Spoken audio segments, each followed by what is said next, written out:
Coming up on today's Philadelphia Eagles now, going into week 1 against the Green Bay Packers, I put together my 5 biggest storylines around the Eagles going into a brand new season. Really excited to take a look at that list, but first, with Eagles-Packers going down on Friday in Brazil, are you ready for the return of the Birds? The return of Eagles football. I'm pumped up. I can't wait. There is nothing like an Eagles season being back. Hit that thumbs up icon and like the video if that's the case. And a reminder, join us for a watch party on Friday night, going live 90 minutes before the game. 5 biggest storylines. Number 1, Nick Sirianni's job status. And the status of Nick Sirianni as the Philadelphia Eagles head coach looking ahead. Next coach fired odds. Look where Nick Sirianni is. Robert Saleh, 7-1. Matt Eberflus, 7-1. Todd Bowles, 8-1. Nick Sirianni, also 8-1. I think that's pretty telling because if the Eagles have a disappointing season, if they get off to an awful start, if last year's disastrous ending to the year carries over into 2024, this Eagles team has far too much talent to not reach expectations. And if it gets rocky, Nick Sirianni could get canned during the year or after the year if it gets dicey. Remember this past offseason, there was a lot of chatter about the Philadelphia Eagles' interest in Bill Belichick, and their interest was said to be serious. Keep in mind that Eagles owner Jeffrey Lurie is a New England area guy. Keep in mind that Bill Belichick has always been fond of and really likes Howie Roseman. There were Boston area reporters who were reporting, Tom Curran, that the Eagles' interest in Bill Belichick was a thing and it had legs. Ultimately, as we know, Jeffrey Lurie, Howie Roseman got together. They elected to give Nick Sirianni another year, and he's still this head coach of the Philadelphia Eagles. But again, if the Eagles get off to a bad start, things could get very interesting, and the temperature beneath his seat could get scorching hot. Sirianni's strengths. I like him as a head coach. I think he's a quality coach in this league. Jeffrey Lurie and Howie Roseman really like him. Nick Sirianni is a very good communicator. He has built a very good culture in Philadelphia. He is 34-17 in 3 seasons as a head coach. He has hired good coaches who have gone elsewhere to have success. He oversees the entire operation. I don't think that CEO Nick is necessarily a bad thing. I like his aggressiveness and electing to go for it on 4th downs and on goal-to-goal situations. And I think that Sirianni does a good job of managing the game. Does he have weaknesses? Of course he has some flaws. What is his specialty? His offensive system last year was vanilla and predictable. He handed over the keys to Kellen Moore.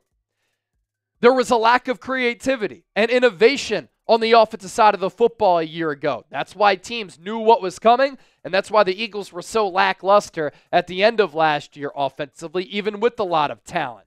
Nick Sirianni has admitted he can get a little bit too emotional from time to time, and he's trying to keep his emotions in check, and he's going to have to flush the claps from last year. You started 10-1, you finished the year with only 11 wins. That's inexcusable, especially in a city like Philadelphia. Second biggest storyline for the Eagles, the new coordinators. Kellen Moore as offensive coordinator, Vic Fangio as defensive coordinator. Is this the biggest difference for the 2024 Eagles? I think it's certainly up there, if not the biggest difference. Vic Fangio is a defensive legend in the NFL.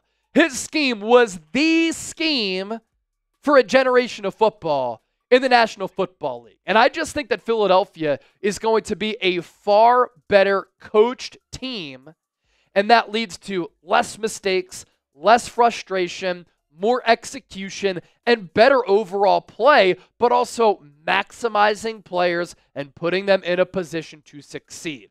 Kellen Moore has chops as well in this league. He's not as old as Vic Fangio, but he's very accomplished. During his 4-year stint as the offensive coordinator for the Dallas Cowboys, Moore orchestrated a unit that ranked second in the NFL in total offense with 391 yards per game, second in scoring offense at nearly 28 points per game, and second in touchdowns. third in first downs per game at 22.5, fourth in passing offense, 264.5 yards per game, and third down conversion rate at 44.1%. He was also seventh in rushing offense at 126.6 rushing yards per game, and he helped Dallas to 3 playoff appearances and 2 NFC East championships while mentoring 9 players to a combined 13 Pro Bowl appearances. You compare Kellen Moore and Vic Fangio to Brian Johnson and Sean Desai, who were in over their skis and lacked experience. Huge upgrade for this organization. Third biggest storyline for the Eagles, the addition of their running back and big-ticket free agent signing, Saquon Barkley. Lehigh Valley native, Whitehall High School, Penn State. He's excited to be rocking the midnight green, not that ugly blue, for the New York Football Giants. And when it comes to a football standpoint, Saquon Barkley is very excited to be on this team, and this is a big change of scenery for him. The Giants' offensive line was bottom 3 in ESPN's run block win rate the last 2 years. The Giants' offensive line was bottom 3 in Pro Football Focus's overall grades the last 2 years.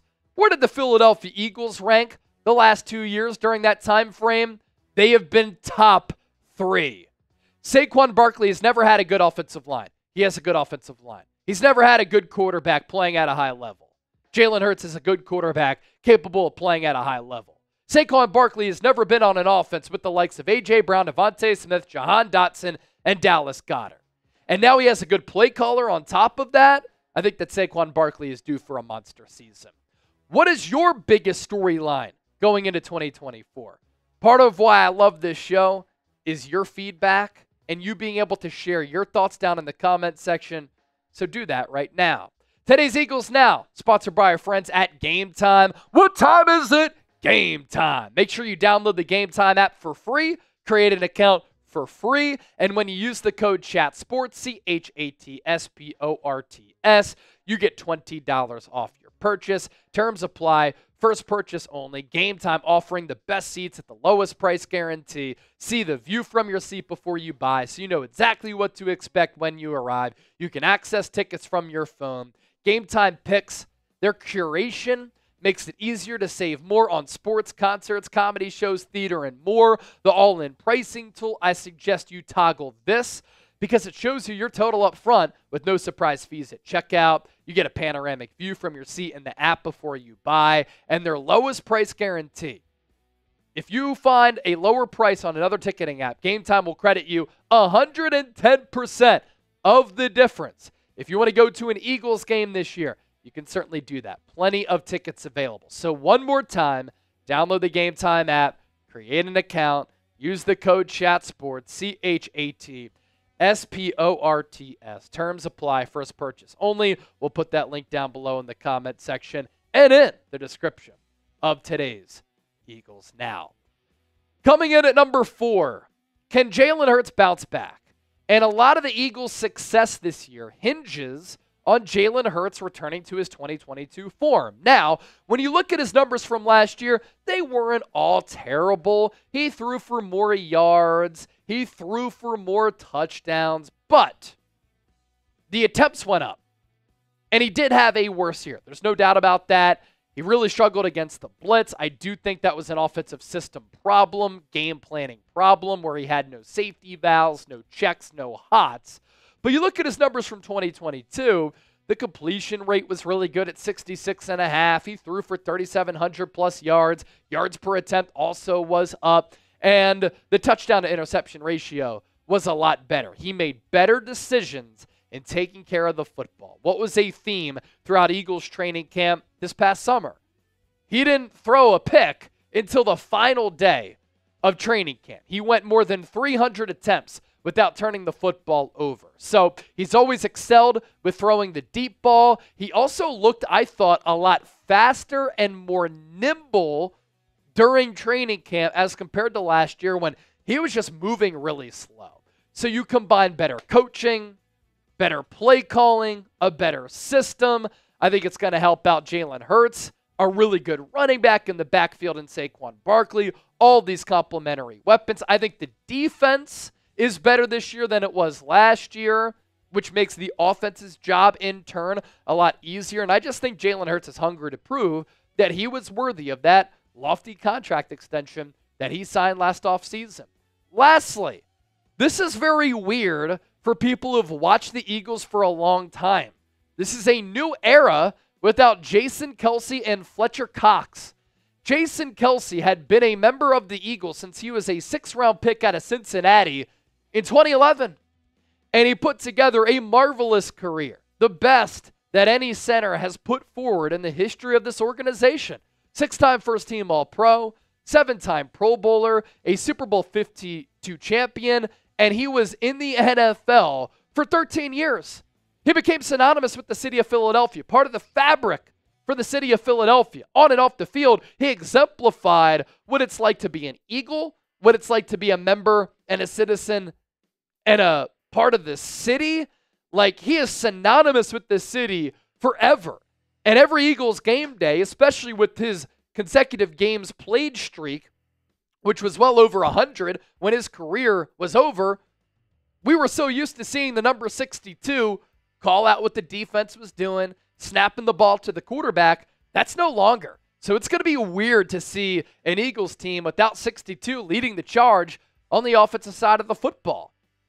And we also don't see number 91 any longer. Fletcher Cox was drafted in the 1st round a year after Jason Kelce in 2012. He had a great 12-year career. He, too, a Super Bowl champion. He, too, goes down as an all-time Eagle, a first-team All-Pro in 2018. Keep in mind, he's playing in the generation of Aaron Donald.